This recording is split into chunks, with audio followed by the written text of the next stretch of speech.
the writing of a disembodied hand. King Belshazzar held a great feast for his 1,000 nobles. The wine flowed freely.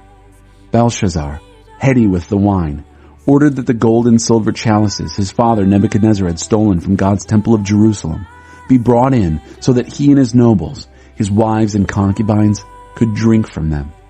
When the gold and silver chalices were brought in, the king and his nobles, his wives and his concubines, drank wine from them. They drank the wine and drunkenly praised their gods made of gold and silver, bronze and iron, wood and stone.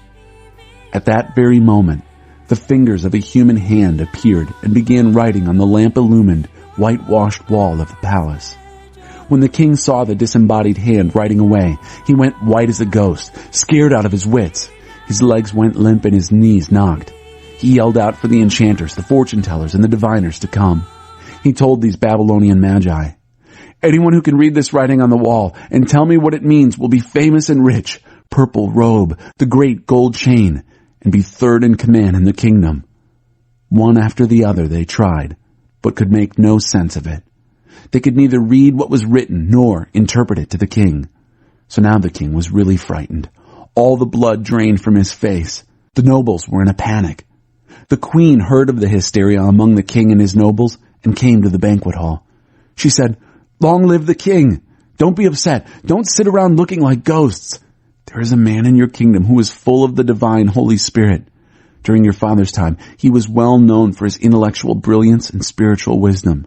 He was so good that your father, King Nebuchadnezzar, made him the head of all the magicians, enchanters, fortune-tellers, and diviners. There was no one quite like him. He could do anything, interpret dreams, solve mysteries, explain puzzles. His name is Daniel, but he was renamed Belteshazzar by the king. Have Daniel called in. He'll tell you what is going on here." So Daniel was called in. The king asked him, "Are you the Daniel who was one of the Jewish exiles my father brought here from Judah? I've heard about you, that you're full of the Holy Spirit, that you've got a brilliant mind, that you're incredibly wise. The wise men and enchanters were brought in here to read this writing on the wall and interpret it for me. They couldn't figure it out. Not a word, not a syllable. But I've heard that you interpret dreams and solve mysteries. So, if you can read the writing and interpret it for me, you'll be rich and famous.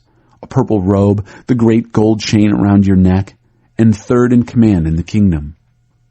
Daniel answered the king, "You can keep your gifts or give them to someone else, but I will read the writing for the king and tell him what it means. Listen, O king. The high God gave your father Nebuchadnezzar a great kingdom and a glorious reputation.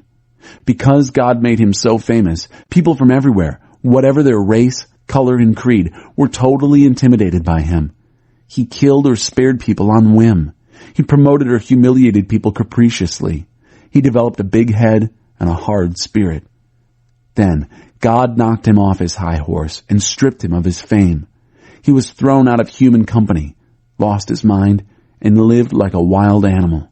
He ate grass like an ox and was soaked by heaven's dew until he learned his lesson, that the high God rules human kingdoms and puts anyone he wants in charge. You are his son and have known all this, yet you're as arrogant as he ever was. Look at you, setting yourself up in competition against the master of heaven. You had the sacred chalices from his temple brought into your drunken party so that you and your nobles, your wives and your concubines could drink from them. You used the sacred chalices to toast your gods of silver and gold, bronze and iron, wood and stone, blind, deaf, and imbecile gods. But you treat with contempt the living God who holds your entire life from birth to death in his hand. God sent the hand that wrote on the wall, and this is what is written: Mene, Tekel, and Peres. This is what the words mean. Mene, God has numbered the days of your rule, and they don't add up. Tekel, you have been weighed on the scales, and you don't weigh much. Peres, your kingdom has been divided up and handed over to the Medes and Persians. Belshazzar did what he had promised. He robed Daniel in purple, draped the great gold chain around his neck, and promoted him to third in charge in the kingdom. That same night, the Babylonian king Belshazzar was murdered. He was 62 years old. Darius the Mede succeeded him as king.